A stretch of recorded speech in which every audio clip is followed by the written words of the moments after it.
So today we are going to create such a simulation in Blender which will be representing a realistic stormy ocean.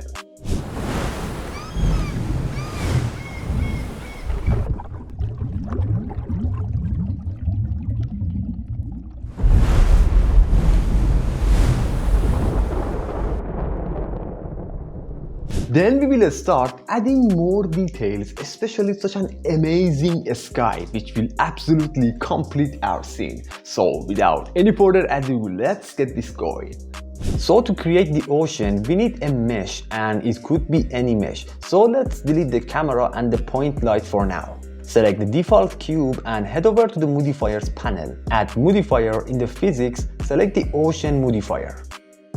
And there it goes. Make sure the geometry is set on generate and not on displace. So let's adjust our ocean, since there is a couple of settings that we should tweak. First of all, let's decrease the size and set it on 0.7. Since we are going to add more oceans but with lower resolution in order to save some memory. The resolution of the viewport is enough, and for the resolution of the render, let's set it on 32. This will make us end up with a high quality ocean. Then let's move on to the time property. You can see if I change the value, I actually move the ocean around. And the best option is to add a driver. So click on it and type down #frame divided by 35 and press enter. Now if you play, you can see the result. The number of 35 controls the speed of the waves. If you want it to be slower, you can increase the number, and if you want it to be faster, you can decrease the number. Then open the waves drop-down menu. Right now the waves look so flat, so let's set the scale on somewhere around 2.1. The smallest waves, as the name says, controls the smallest wave. If we increase it, we will lose so many details. So we are going to set it on 0. The choppiness can be sometimes really disastrous. If I zoom in a little bit and increase the choppiness, something happens that we don't want. So keep it on a low number, like 1.5. Now scroll down a little bit and enable foam. We should set a name for the data layer, which we will use later while we are making materials for the foam. So let's call it foam. The coverage adjusts the amount of foam, and already on 0 it is going to generate a lot of foam, so we don't need to change it. But later, after we have added the materials of the ocean, I will show you the result of the other numbers. Now press Shift A to add a camera.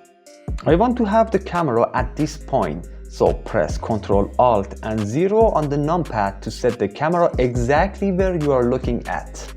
Scroll forward to have a bigger view of the camera.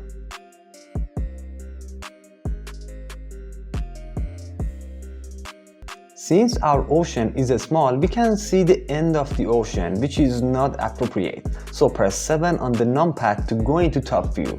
Select the ocean, press Shift D to duplicate. Now if you press X and type down -35, it will set the ocean exactly at the spot that we want. And for the duplicated ocean, set the resolution of the render on 15 and set the repeat Y on 2.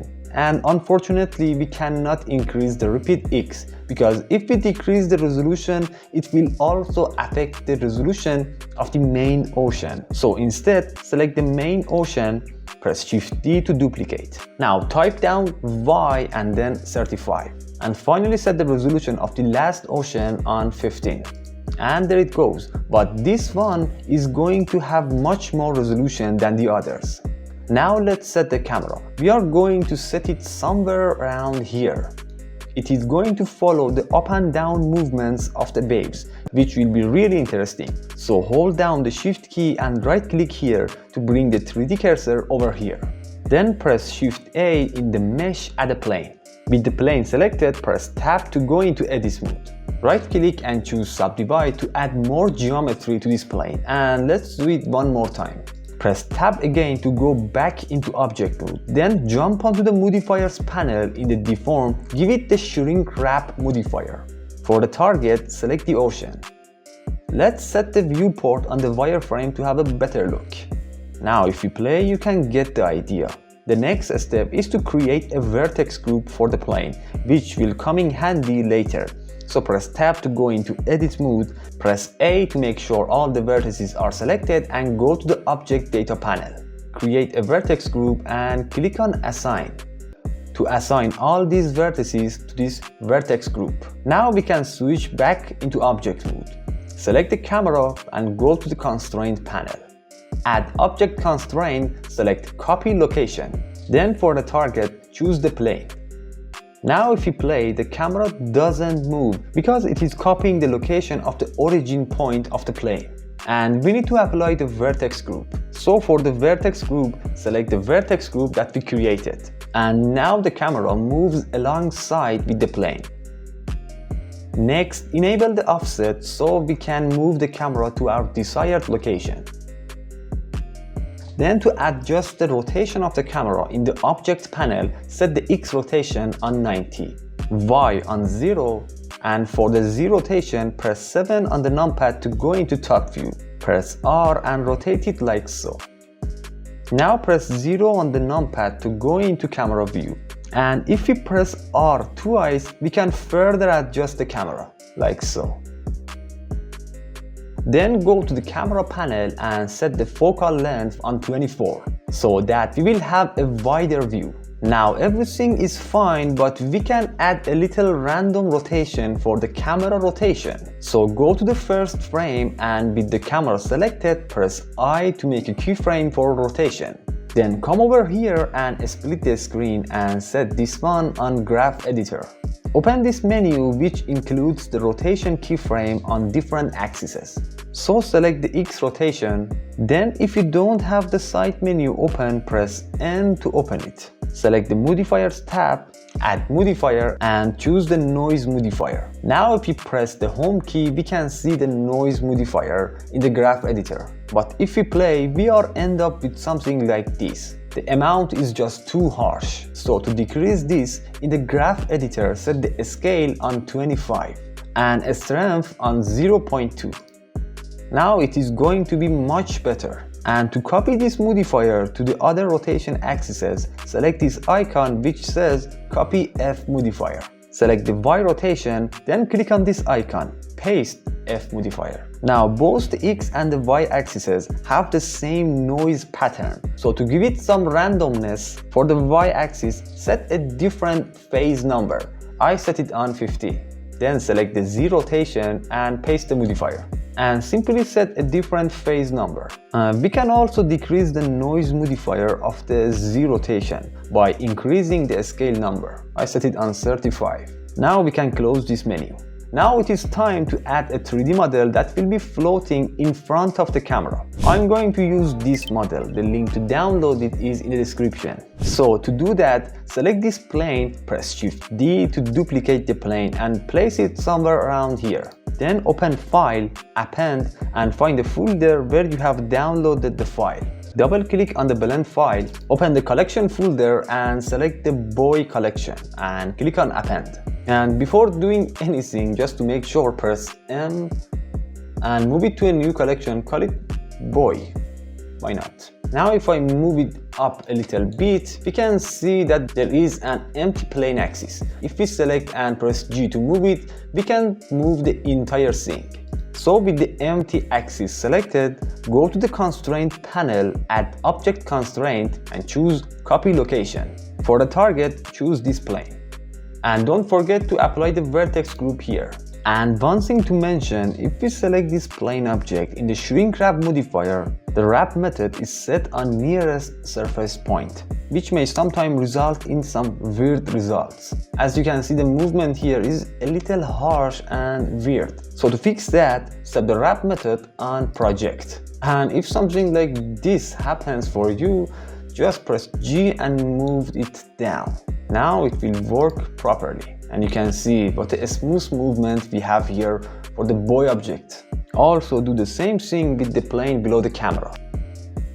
The next step is to create the ocean that is underneath. So set the 3D cursor in the middle of the ocean. Press Shift A in the mesh at the plane. Press S to scale it up and make sure it doesn't go past the ocean. Somewhere around here looks nice. Then go into edit mode, right click and choose subdivide. Open the subdivide menu and set the number of cuts on 50. Then press E to extrude it down like so. Now select the top vertices of this cube and go into Object Data panel. Create a vertex group and assign all these top vertices to this group. We are going to shrink wrap these top vertices to the ocean so that it won't penetrate like this.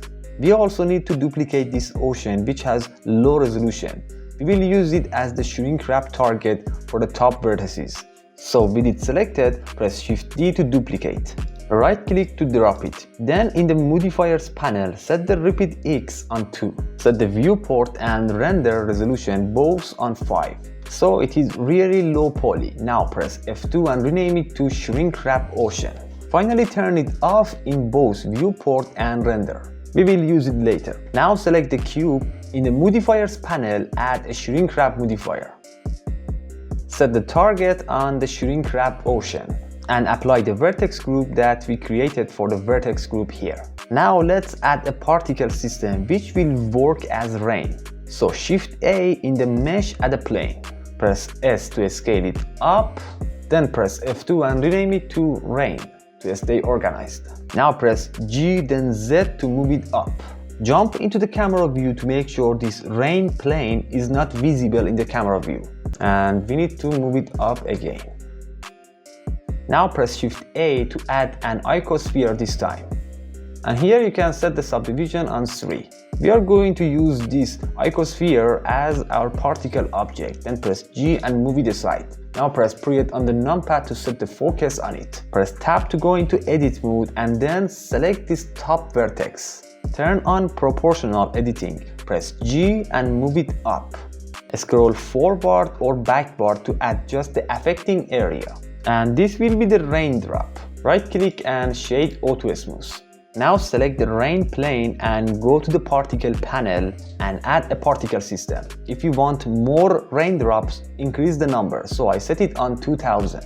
Then open render and set the render as to object. And for the instance object, select the rain that we shaped. If we play, you can see that the particles don't reach the ocean surface. That's because the lifetime is set on 50. So let's increase it to 100. As for the start frame, we are going to set it on a negative number. This makes it look the rain has started before we rendered the first frame. So let's set it on -18. Then I set the end frame on 400 because I want the animation to last for 400 frames. And I also set the end frame of the timeline on 400. Now if we play, this is exactly what we want. If we select the particle system and zoom in a little bit, you can see that the particles first move up a little bit, then they fall down.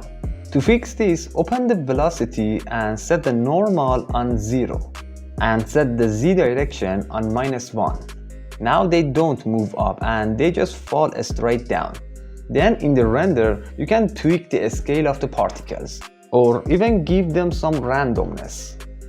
Now enable the Shrink Wrap Ocean in the viewport and in the physics panel give it collision and enable kill particles. Now when the particles reach the ocean surface, they are going to die. This will make sure the particles won't go inside this cube. Then with the particle plane selected, go to the particles panel, scroll down in the render, disable show emitter. So the plane will not be visible in the render. Next, open the catch and bake. Now let's add some lightning system. So go to the render panel, set the render engine on cycles and device on GPU compute. Cycles will look much better in this case. Now click on this icon to go into render view. Then in the render panel, scroll all the way down, open color management and set the look on high contrast. This will give us a much better result. Then go to the world panel, click on this small box for the color property and choose environment texture. We are going to use an HDRI, which is this one. The link to download it is in the description. Click on open and find the HDRI on your PC. This HDRI fits this scene 100%, but we need to adjust it a little bit. So open a new tab and set it on shader editor and switch the type to Word. By the way, in the Word panel, set the strength on 2 so that the HDRI will be brighter, but don't worry, we will adjust it and make it look really nice. So in the shader editor, press N to close the side menu. Select the HDRI node, press Ctrl T to bring up the mapping node and the texture coordinate node. On the left window, press 0 to go into camera view. So let's rotate this HDRI a little bit to have more clouds in the camera view. So let's decrease the Z location on the mapping node to -270. In my case, works the best. Now I want to have kinda a more blue sky. So make some room here, press Shift A and add a separate color node and place it after the HDRI node. What it does, it separates the RGB colors, red, green and blue. Then add a combined color node and place it here. The red is already connected, plug the green into the green and blue into the blue. Now we are able to tweak the colors separately. So add a mask node and set it on the blue channel. Switch it to multiply and set the value on 1.8. Next, add a color ramp and place it here. Select the white slider and decrease the value. I set it on 0.604. With the color ramp selected, press Shift D to duplicate and set it on the green channel. And again decrease the value of the white slider. I set it on 0.523. Duplicate the color ramp again and set it on the red channel. Again decrease the value of the white slider. I set it on 0.263. Now we can clamp down the color ramps. And for the icing on the cake, add a gamma node and set it on the blue channel and increase it to 1.2. This will control the fall off of the color. Now let's make some materials. So first, select the raindrop and switch the shader editor type to object. Make a new material and set the transmission on 1. And the IOR of the water is 1.333. Then give it a slightly blue color. Next, select the cube and we are going to use it as a volume. Make a new material, delete the principal BSDF, press Shift A and add a principal volume. And plug it into the volume on the material output. And sometimes after adding the principal volume, you may end up with having the cube disappear. That's because the normals are messed up. So press Tab to go into edit mode and press A to make sure everything is selected. Now press Shift N to recalculate the normals. And there you have it. Then decrease the density to 0.04 and the anisotropy on 0.5. This will give us a nice look when the camera enters the volume. Finally, give it a nice blue color. Then hide the shrink wrap ocean in the viewport. Select the main ocean that has a high resolution, which is this one. Set the transmission all the way to 1 and roughness on 0. And for the base color, let's use a hex code, which is 18272F. And finally set the IOR again on 1.333. Now let's add the foam to the ocean. Shift A, add an attribute node. Then if we go to the modifiers panel, we are going to use the same name we entered here. So click on it and press Ctrl C to copy. Then go to attribute node, click here and press Ctrl V to paste it. Now in order to add it in, we need to add a mix shader node after the principal BSDF. So make some room here, Shift A and search for mix shader. Shift A and add another principal BSDF.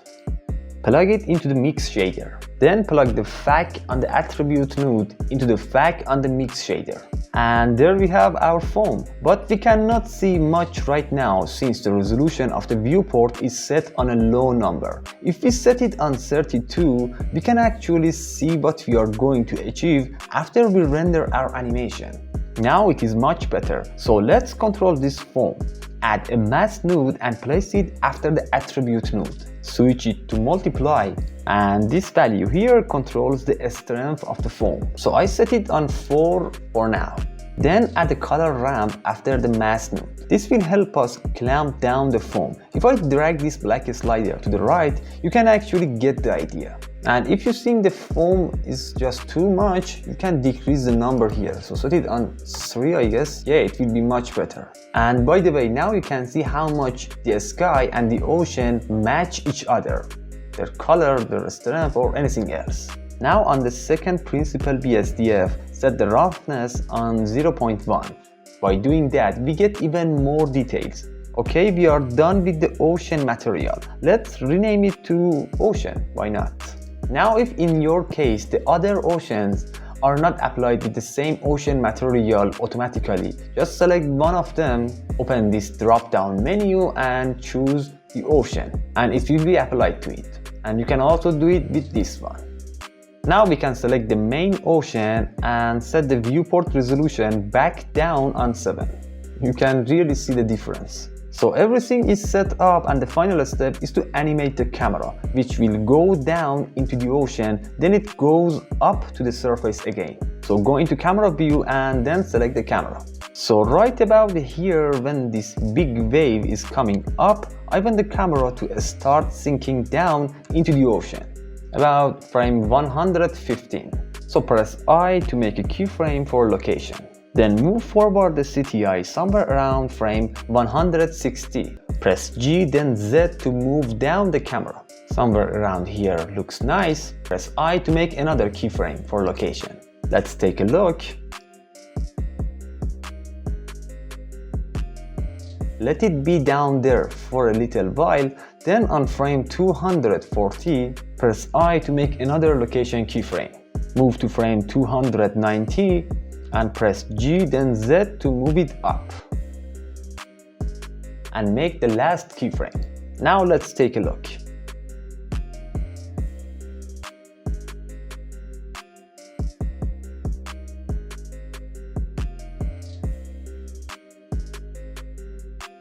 Then one thing for sure, select these two shrink wrap planes and hide them both in the viewport and the render.